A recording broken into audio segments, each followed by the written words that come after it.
Hola, ¿cómo están? Bienvenidos a la clase 10 del curso de Ingeniería Vial. En esta oportunidad hablaremos de base, subbase y subrasante.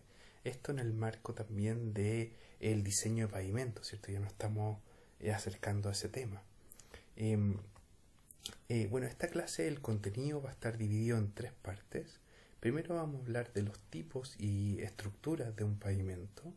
Vamos a también seguir con estas dos capas súper importantes que son las bases y subbases granulares. Y después vamos a hablar de algunos ensayos y algunos parámetros importantes para el diseño. Partamos primero con los tipos y estructuras, ¿cierto?, de un pavimento. Bueno, ¿qué tipos de pavimentos podemos encontrar? Lo típico que se conoce en términos generales son dos tipos de pavimentos. Por un lado está el pavimento asfáltico, el que aparece en la figura a la izquierda, ¿cierto? Y que tiene características como, por ejemplo, de que el pavimento es continuo, ¿cierto? O sea, se construye de forma continua, no discreta, ¿cierto? Y por otro lado tenemos el pavimento hormigón, ¿cierto? La figura a la derecha, la imagen a la derecha, donde este pavimento es del tipo rígido, ¿cierto? Entonces, a diferencia del flexible, este pavimento, que de repente se puede confundir con el color muchas veces del flexible, son muy parecidos. El pavimento rígido, ¿cierto?, tiene juntas y por lo tanto se va trabajando en base a juntas. Las juntas se van conectando unas con otras y de esa manera se va generando este pavimento rígido. Ahora también hay otros tipos de pavimentos, ¿cierto? Algunos son semiflexibles, semirrígidos y algunos son más empaquetados en términos de, por ejemplo, estos pavimentos de tipo, por ejemplo, adoquines, ¿cierto? Y se van armando, ¿cierto? Y se van trabajando, ¿cierto?, en la misma obra, ¿cierto?, ensamblando uno con otro. Ahora, ¿qué características tienen estos pavimentos desde el punto de vista de las capas? Bueno, a nivel de capas, el pavimento flexible parte con una capa de rodado, ¿cierto?, que es la parte más superior, ¿cierto?, que es la mezcla asfáltica, y luego vienen dos bases que son súper importantes, la base granular y la subbase granular, y luego está la subrasante, que es el suelo natural, ¿ya? Es súper importante estas dos capas, ¿cierto?, la base y la subbase, porque aportan a la capacidad estructural. En el caso del asfalto, ¿cierto?, es súper importante porque sin ellas no se podría tener una buena distribución de las cargas. Y también es interesante también porque dan una superficie de trabajo donde, por ejemplo, las máquinas, ¿cierto?, que están haciendo el pavimento, ¿cierto?, que van poniendo las diferentes capas, van generando espacios de trabajo, ¿cierto? Si no tuviéramos estas capas, ¿cierto?, y muchas veces la subrasante no necesariamente es de buena calidad, por ejemplo, la maquinaria, ¿cierto?, que va a construir el pavimento se podría hundir, ¿cierto? Entonces estas dos capas hacen también van formando, ¿cierto?, este espacio de trabajo, y que sin estas no se podría lograr. Es importante el tema de drenaje, en el sentido de que tú no quieres que la subrasante, que es el suelo natural, tenga agua, ¿cierto?, porque pierde su capacidad. Entonces, de esa manera, la base granular y la subbase granular permite, ¿cierto?, un mejor drenaje de las aguas lluvias, ¿cierto? Y también hay una protección de la helada, ¿cierto?, por la misma idea, ¿cierto? Entonces, súper importante. A diferencia, también aquí tenemos el hormigón. En este caso, el hormigón tiene una capacidad de soporte mayor desde el punto de vista de la primera capa, ¿cierto?, la parte más superficial, y por tanto no es necesario una base granular, sino que solamente se tiene una subbase. Y luego viene la subrasante, que es el suelo natural. Entonces, y se cumplen las mismas condiciones, ¿cierto?, similares, ¿cierto?, al pavimento asfáltico, ¿cierto? O sea, se genera una superficie de trabajo, está el tema del drenaje, la protección de la helada, ¿cierto?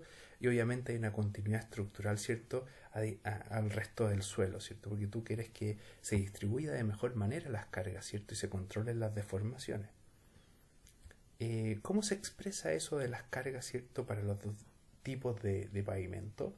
Bueno, uno puede ver las diferencias acá como esquema, ¿cierto? En el caso de la capa asfáltica, la superficie superior, ¿cierto?, la capa asfáltica recibe una menor deformación, una menor tensión, ¿cierto? Ya que de alguna manera el asfalto trabaja con las capas granulares, ¿cierto? Entonces se va distribuyendo de forma más mejor distribuida, por decirlo así, con las otras capas. En cambio, en el caso del hormigón, al no tener la capa de base, ¿cierto? Y el hormigón en sí mismo, al soportar las tensiones en mayor medida, genera una mayor tensión, ¿cierto?, de distribución en el hormigón en sí mismo, y ya para el caso de la subbase granular la distribución es mucho menor, ¿cierto? Entonces ahí se va viendo un poco las diferencias, ¿cierto? Entonces es súper importante entender esto, ¿cierto? O sea, el hormigón tiene una mayor resistencia de alguna manera, ¿cierto? Y es súper importante en el diseño del hormigón, la misma capa de hormigón en sí misma, ¿cierto? Este hormigón armado, ¿cierto? Que se tiene que preparar muy bien.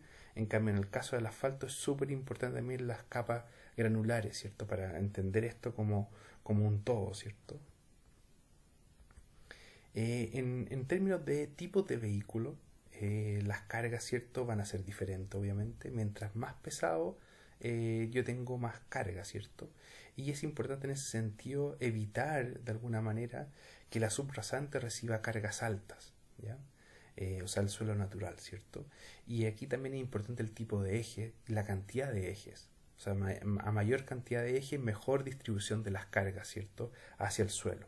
Entonces yo voy a tratar de buscar un poco eso, ¿cierto? Un buen equilibrio entre el número de ejes, ¿cierto? El tipo de eje, tipo de vehículo, ¿cierto? Y evitar de alguna manera que la subrasante reciba una carga alta, ¿cierto?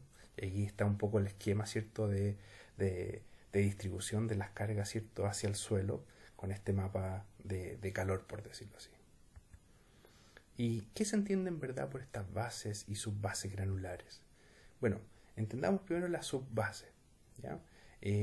Bueno, la subbase se prepara, ¿cierto?, en plantas de clasificación, se separa el material, se acopia, ¿cierto?, para no mezclarse, ¿cierto?, se traslada en camiones, ¿cierto?, y se deposita, ¿cierto?, sobre la subrasante, que es el suelo natural, que ya está de alguna manera preparado, ¿cierto?, en esta cancha que está preparada de subrasante, y se compacta, ¿cierto?, con diferentes equipos, ¿cierto? En caso que no es posible tener equipos, ¿cierto?, de rodillos, por ejemplo, se usan pisones mecánicos, ¿cierto?, para ciertos sectores donde no puede entrar maquinaria de gran tamaño. Y lo importante es que tú vas a ir compactando, ¿cierto?, especialmente a esta densidad que se obtiene, ¿cierto?, del ensayo Proctor modificado, ¿cierto?, que es esta densidad máxima compactada seca. Entonces tú vas a compactar, ¿cierto?, al 95% de esta densidad. Hay ciertas tolerancias, ¿cierto?, y van a depender de este CBR, que lo vamos a ver más adelante, ¿cierto?, de este ensayo. Y obviamente va a tener cierta variación ahí. Y como tú puedes rectificar, bueno, puedes volver a escarificar y volver a compactar, ¿cierto? Hay formas de ir corrigiendo eso, ¿cierto? En el caso de la base, aquí tenemos una motoniveladora, ¿cierto? Y la base, ¿cierto?, pueden ser tratadas con cemento, ¿cierto?, con pavimento asfalto, para el pavimento asfalto, o pueden ser bases, ¿cierto?, ligadas con cemento, que eso es de alguna manera para ir pegando las diferentes capas, y eso se usa mucho para el pavimento de hormigón. Y pueden ser bases, ¿cierto?, ligadas con asfalto, ¿cierto? Y ahí, por ejemplo, se puede usar para pavimento de hormigón y para asfalto, especialmente en la repavimentación, ¿cierto? Y bueno, estas, las bases, ¿cierto?, se confeccionan en plantas, ¿cierto? Lo mismo que en el caso de la subbase, se acopian, ¿cierto?, sin contaminación, se depositan sobre la subbase y se van formando diferentes capas, ¿cierto? Y estas capas varían entre los 2 y los 30 centímetros. Se utilizan para compactar equipos de rodillos, ¿cierto?, o pisones mecánicos, y también se compacta a la densidad, ¿cierto?, del 95%, esta densidad máxima compactada seca. Hay ciertas tolerancias también y se va trabajando sobre esas tolerancias. La compactación, aquí están los rodillos, ¿cierto?, ejemplos de rodillo, y se van compactando, ¿cierto?, se van distribuyendo, ¿cierto?, estas capas de forma uniforme, ¿cierto?, y se van compactando. Es importante también la compactación, que va diferenciándose, ¿cierto?, de las zonas rurales, ¿cierto?, y las zonas urbanas, ¿cierto? En zona urbana yo tengo las soleras, que ya en sí mismo me hacen un confinamiento lateral, ¿cierto? Entonces puedo llegar con estos rodillos, ¿cierto? Hasta ese borde, ¿cierto? Pero cuando estoy en zonas rurales, ¿cierto? Por lo general no tengo obviamente solera, ¿cierto? Y por tanto, si me acerco con el rodillo muy próximo al borde, ¿cierto? Voy a quebrar el suelo, ¿cierto? Voy a romper el suelo. Y se va a quebrajar y se va a perder la compactación. Entonces ahí se utilizan estos pisones mecánicos u otros tipos de elementos. También yo tengo que verificar esta densidad que hablábamos, ¿cierto? Densidad máxima, compactada seca. Si no verifico esto, lo más probable es que después se generarán obviamente grietas o hundimientos, etcétera. Es importante el tipo de material, lógicamente. Aquí es importante una reflexión. Yo les pregunto a ustedes qué material me conviene. Yo puedo tener, por ejemplo, un mismo material con las mismas, de alguna manera, la misma granulometría, pero diferente capacidad, ¿cierto? Capacidad de soporte. Aquí, por ejemplo, vemos a la foto de la izquierda, ¿cierto? Unas piedras, ¿cierto? Que probablemente vienen de un río. Estos están en una forma más redonda, ¿cierto? Y la foto a la derecha, ¿cierto? Tenemos unas piedras que pueden estar con más punta, ¿cierto? Entonces son diferentes, ¿cierto? En términos de capacidad. ¿Por qué? ¿Cierto? Porque uno podría pensar eso. Y tiene que ver con este proceso de chancado, ¿cierto? La foto a la derecha tiene mayor porcentaje de piedras chancadas, ¿cierto? Cortadas, ¿cierto? Que tienen una forma no redonda, ¿cierto? Y en ese sentido la figura de la foto de la derecha va a tender a trabarse más una piedra con otra que la foto de la izquierda, ¿cierto? Entonces si tú usas las piedras redondas solamente, lo más probable es que van a ceder, ¿cierto? A la carga que se le aplique, porque se van a acomodar más fácilmente, ¿cierto? En cambio, y van a ceder, ¿cierto? En cambio, la foto a la derecha, ¿cierto? Que son este material más con más porcentaje de chancado, ¿cierto? Probablemente se van a trabar más y van a costarse que cedan, ¿cierto? Y van a quedar más trabadas y por lo tanto van a resistir mejor.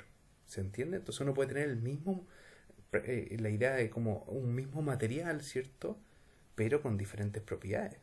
Entonces es interesante eso, ¿ya? Entonces yo voy a buscar ese proceso de chancado y voy a tratar de tener un buen porcentaje de chancado para generar esta trabazón de las piedras. Importante ese concepto. Entonces en ese sentido hay 3 puntos súper importantes que ustedes tienen que considerar en términos de propiedades de los materiales. Primero, el material tiene que dar una respuesta mecánica, o sea, tiene que tener una capacidad de soporte, ¿cierto? Pero también este material tiene que tener un segundo punto que es la estabilidad volumétrica. O sea, tengo que evitar que el material se expanda, ¿cierto? O se contraiga fácilmente. Yo tengo que mantenerlo lo más estable posible, ¿cierto? Si no me cambian las propiedades, ¿cierto? Y un tercer punto es la durabilidad. O sea, yo tengo que mantener este material en el tiempo, que no se me vaya los porcentajes, por ejemplo, de fino que tenga el material, etcétera. O sea, se tiene que mantener, ¿cierto? Tiene que durar en el tiempo. Y bueno, en términos de calidad de la base y la subbase, ¿de qué va a depender? Por un lado, va a depender del mismo material del punto de vista particular, o sea, de la fracción misma, de cada una de las partículas. Y eso va a tener incidencia en algunos ensayos que se hacen, como por ejemplo en términos de fracción gruesa, se hacen ensayos como el desgaste en Los Ángeles y la angularidad, ¿cierto? Eso que hablábamos un poco de este trabazón, ¿cierto? Que se genera con el chancado, ¿cierto? Y en términos de la fracción fina, ¿cierto? Yo voy a tener un análisis, ¿cierto? De ensayo de equivalente a arena, ¿cierto? Para ver el tema de la arcilla y la plasticidad, ¿cierto? Que tiene que ver ahí con los finos, ¿cierto? Y alguna otra fracción más fina, ¿cierto? De los suelos. Pero también va a depender la calidad de cómo se trabaje en conjunto estos diferentes materiales. O sea, si cuando yo los combino, ¿cierto? Y voy mezclando estos materiales, cómo trabajan en conjunto. Y por eso se habla de esta calidad del conjunto, cómo funcionan a granel. Y para eso también se hacen otros ensayos como granulometría, el CBR, ¿cierto? Y el MR, ¿cierto? El módulo resiliente. Entonces vamos a trabajar algunos de estos más adelante. ¿Qué se entiende por estos ensayos y los parámetros para el diseño? Bueno, Ensayos, uno puede ver una cantidad importante. La granulometría es uno de los ensayos más importantes, ¿cierto? Donde se habla de los diferentes porcentajes, ¿cierto? Estos tamices, ¿cierto? Entonces yo quiero saber qué proporción de piedras grandes, piedras pequeñas, piedras medianas hay en mi suelo, ¿cierto? El equivalente de arena, ¿cierto? Lo que hablábamos del análisis, ¿cierto? De la cantidad de arcilla que hay, material chancado, que era esta trabazón, ¿cierto? Entre el material, ¿cierto? Está este módulo resiliente, ¿cierto? Capacidad de soporte, que es súper importante, es uno de los ensayos más utilizados, ¿cierto? Además que es más económico que el módulo resiliente, ¿cierto? Y hay otros ensayos más como de plasticidad, de gas de Los Ángeles, contenido sales, entre otros, ¿ya? En este curso vamos a concentrarnos en los que aparecen ahí seleccionados, ¿cierto? Obviamente en mayor detalle ustedes pueden ver el volumen 8, ¿cierto? Del manual de carreteras. Empecemos un poco por la granulometría. Bueno, esto ustedes me imagino que ya lo han visto en otros cursos, ¿cierto? De suelos, ¿cierto? Pero la granulometría, obviamente estos tamices, permite un empaquetamiento, ¿cierto? Saber qué cantidad de piedras tengo, grandes, pequeñas, medianas, etcétera. De alguna manera me permite entender cierta resistencia mecánica, ¿cierto? Pensando en la angularidad, ¿cierto? La textura superficial, entre otras componentes. También me da las condiciones de permeabilidad, ¿cierto? Cómo va a ser el tema del drenaje, ¿cierto? Y eso es súper importante para poder evitar que las aguas lleguen al suelo natural. Y también es importante en la granulometría la importancia del porcentaje, ¿cierto? De finos, ¿ya? Entonces, yo, por ejemplo, si tengo una gran cantidad de porcentaje de finos, por ejemplo, un 50% de finos, ¿qué es lo que va a pasar? El material que sea más grande, las piedras grandes, van a acomodarse sobre el fino y por lo tanto se van a hundir probablemente. Entonces no me conviene tener un gran porcentaje de finos y tampoco me conviene tener muy poco porcentaje fino, porque si tengo muy poco porcentaje fino se me generan estos huecos, ¿cierto? Que no están completados y por lo tanto pierdo capacidad. Entonces ahí se genera un análisis interesante donde un contenido óptimo de finos, por ejemplo, que se sugiere es de un 8%. ¿Ya? Entonces ahí tengo una cantidad suficiente como para llenar esos huecos y también de alguna manera para no perder esta capacidad de soporte. Ahora, las bandas granulométricas, ¿cierto?, que te entrega el manual de carretera se especifican en esta tabla, ¿cierto? Uno tiene por un lado la primera columna, el tamiz, ¿cierto? Y tiene las otras diferentes columnas, ¿cierto?, para las diferentes agrupaciones, ¿cierto? Y cómo se va combinando los diferentes tipos, ¿cierto? Los materiales que más se utilizan en términos de los tamices, ¿cierto? Y cómo se van combinando, ¿cierto? Son los TM50. Los TM50 son los que más se utilizan y es importante considerar que la granulometría se utiliza cerrada. ¿Ya? La granulometría abierta se utiliza cuando se genera mucha diferencia entre materiales que o sea, en ambientes donde se genera mucho hielo y deshielo, ¿cierto? O sea, pensar por ejemplo en la montaña o en otros sectores más aislados, ¿cierto? Pero en zonas urbanas, ¿cierto? Nosotros vamos a usar granulometría cerrada, ¿cierto? Y nos vamos a concentrar, por ejemplo, en estos tamices, ¿cierto? De TM50, TM, claro, ¿cierto? Por ese rango, ¿cierto? Los TM40 se utilizan, por ejemplo, cuando el material que se instala, ¿cierto? No es necesariamente el pavimento, ¿cierto? La capa asfáltica, ¿cierto? No es este material rodado, sino que es otro tipo de material, ¿cierto? Y es diferente, ¿cierto? Es un material distinto, ¿ya? Entonces hay diferentes tipos de condiciones, ¿ya? Y como les digo, ahí están los tamices, ¿cierto? Si ustedes se fijan, por ejemplo, el tamiz 0.08, por ejemplo, sería el tamiz que controla el porcentaje de finos.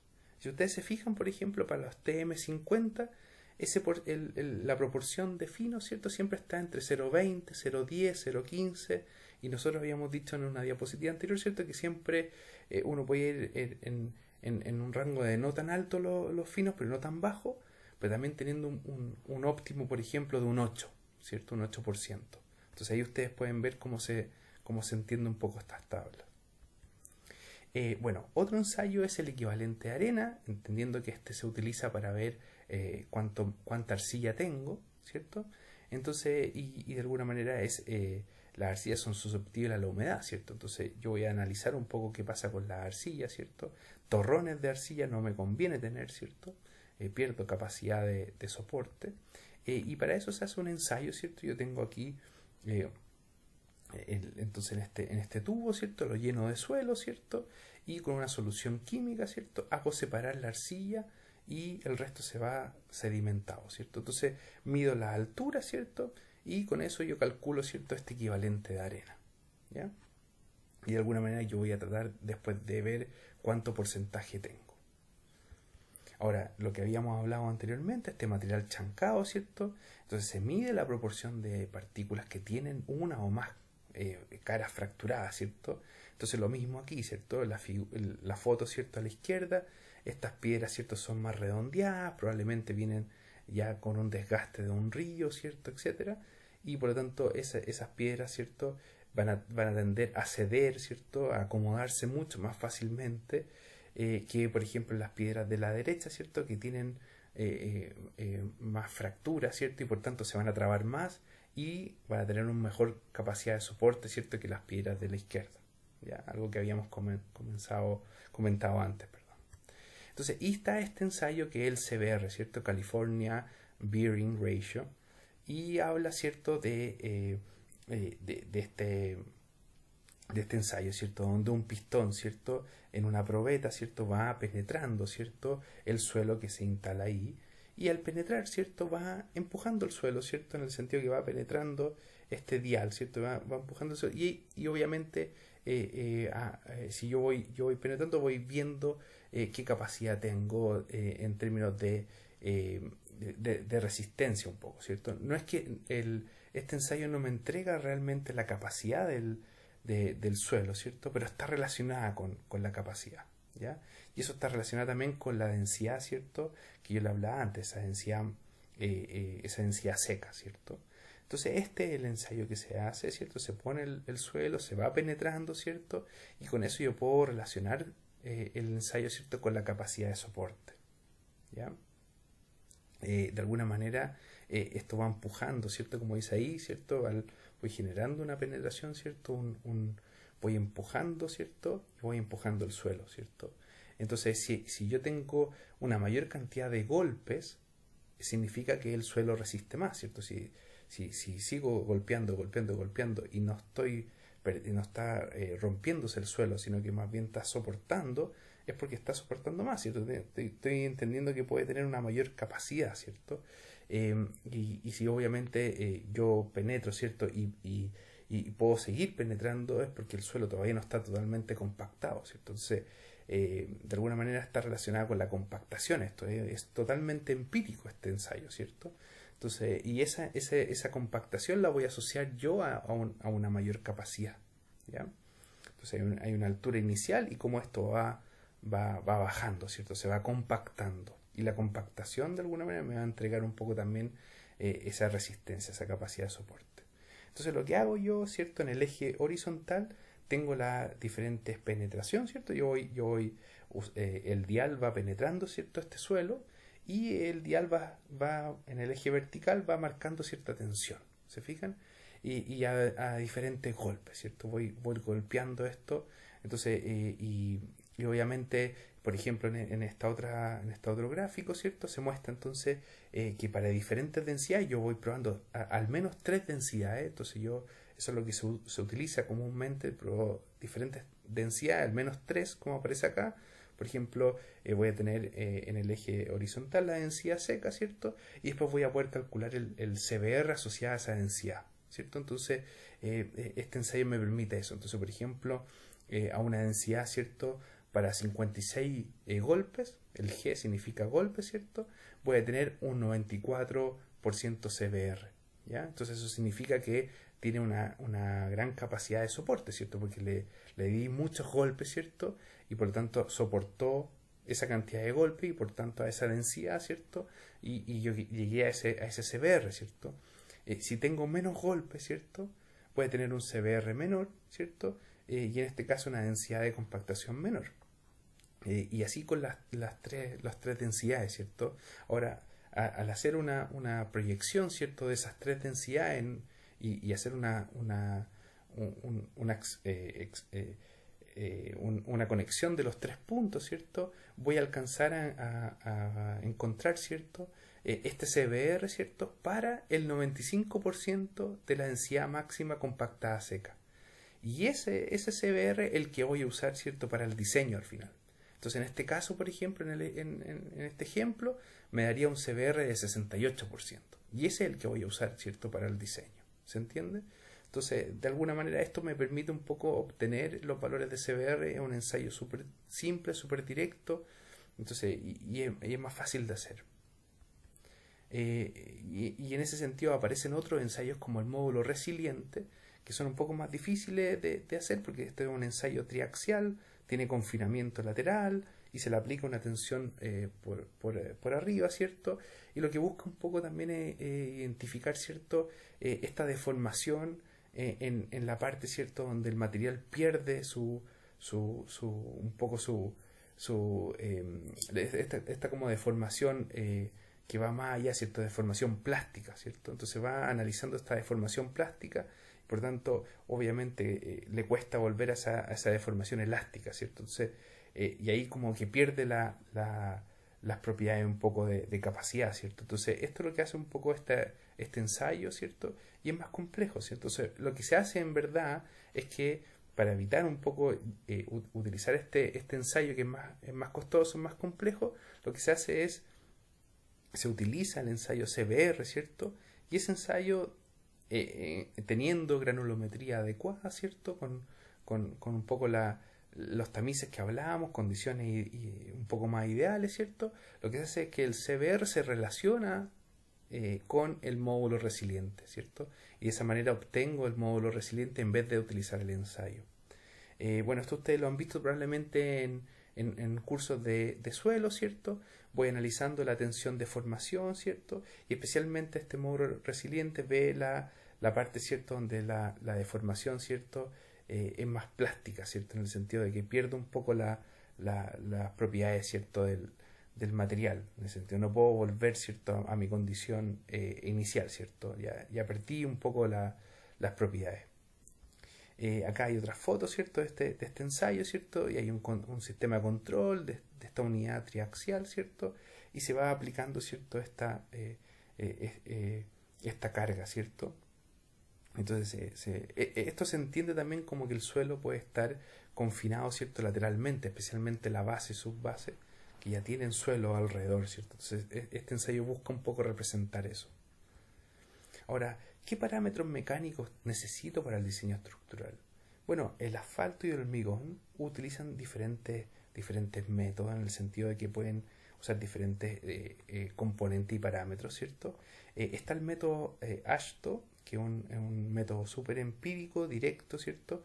Y está el método analítico en base a fórmulas matemáticas, modelación, etc. En este caso, en este curso, nos vamos a concentrar en el método ASHTO, que el que principalmente se utiliza, ¿cierto? Y para eso, por ejemplo, en términos de asfalto, nos vamos a concentrar en estos coeficientes estructurales, ¿cierto? Y en el caso del hormigón, ¿cierto? En pavimento rígido, nos vamos a concentrar en este módulo de reacción combinado, ¿ya? Este módulo de reacción nos va a permitir calcular el diseño de pavimento en hormigón. Entonces, y como les explicaba antes, se genera esta relación entre el módulo resiliente y el CBR, ¿cierto? Y esto se da por algunas relaciones, ¿cierto? Empíricas, explicadas también en el manual de carretera, y algunas tablas también que lo explican, y eso se permite generar una mejor relación, en este caso para el coeficiente estructural, ¿cierto? Que nos sirve para el diseño de pavimento flexible, ¿cierto? O sea, de asfalto. Entonces, hay algunas condiciones importantes, especificaciones que tienen que cumplir estas bases y subbase granular. Lo importante son los materiales, obviamente no sensibles a heladas o calor. Esto de la dilatación es súper importante, ¿cierto? Y contracción. Densidades, ¿cierto? Entre 3.000 y 4.000 kilogramos por metro cúbico, ¿cierto? Obviamente sin material orgánico. Y ahí están algunos ensayos, ¿cierto? Hay equivalentes de arena, ¿cierto? Y obviamente en el caso de la subbase, bueno, en este caso no habla de material chancado, pero sí en la base, ¿cierto? La base exige al menos un 50% material chancado. Y bueno, y también hay especificaciones de granulometría cerrada y abierta, como le hablaba anteriormente. Ahora, un resumen de eso, ¿cierto? De lo que dice el manual de carretera, ¿cierto? Especialmente para estos tamices, ¿cierto? El TM50, que eran los que más se utilizan. Habla aquí en el caso de la subbase, ¿cierto? Para el pavimento de hormigón y asfalto. Y aquí, ¿qué es lo que tenemos, ¿cierto? Tenemos, por ejemplo, granometría que le hablábamos, ¿cierto? Idealmente el TM50, equivalente de arena, va a ser un mínimo de 20%, CBR. En el caso del hormigón se pide un mínimo 50 y en el caso de asfalto se pide un mínimo 40. Hay algunos otros índices, ¿cierto? Como el de plasticidad, ¿cierto? Etcétera. Y ahí ustedes lo pueden ver, ¿se fijan? Ahora, en el caso, ¿cierto? De la base, en este caso, si se fijan, las exigencias son mayores. ¿Esto qué muestra de alguna manera? Que mientras yo me acerco a la superficie, ¿cierto? A la carpeta de rodado, yo tengo que tener una mejor capa, una capa que resista, tenga una mejor capacidad de soporte, ¿cierto? Entonces, en este caso, la base granular tiene que tener una mejor capacidad de soporte que la subbase, ¿cierto? Y es lógico pensar porque de alguna manera yo voy a tener una mejor capacidad para resistir las tensiones, ¿cierto? Y poder distribuirla de mejor manera a las capas inferiores de suelo, ¿cierto? Entonces yo tengo que tener una mejor base arriba, ¿cierto? Y de ahí puedo ir bajando un poco las condiciones, ¿cierto? De capacidad para las bases que están más abajo, ¿cierto? De suelo. Entonces si se fijan acá, por ejemplo, en el caso de la base granular, el CBR, ¿cierto? Se pide un mínimo 80, o sea, es mayor. O sea, ¿se acuerdan que les mencionábamos que a mayor golpe, ¿cierto? Puede tener un CBR mayor, o sea, va a resistir más penetraciones, ¿cierto? O sea, aguanta más golpes, ¿cierto? Y por lo tanto tiene una mayor compactación y por ende nosotros lo relacionamos con una mayor capacidad, ¿cierto? Una capacidad de soporte del suelo. Así que eso es súper importante entender, ¿cierto? A mayor superficie, más superficial en la capa, tiene que tener mayor capacidad de soporte. Esta sería la clase de hoy, espero que lo hayan entendido. Cualquier duda, no se olviden de escribirme al mail. Muchas gracias y nos vemos en la próxima clase.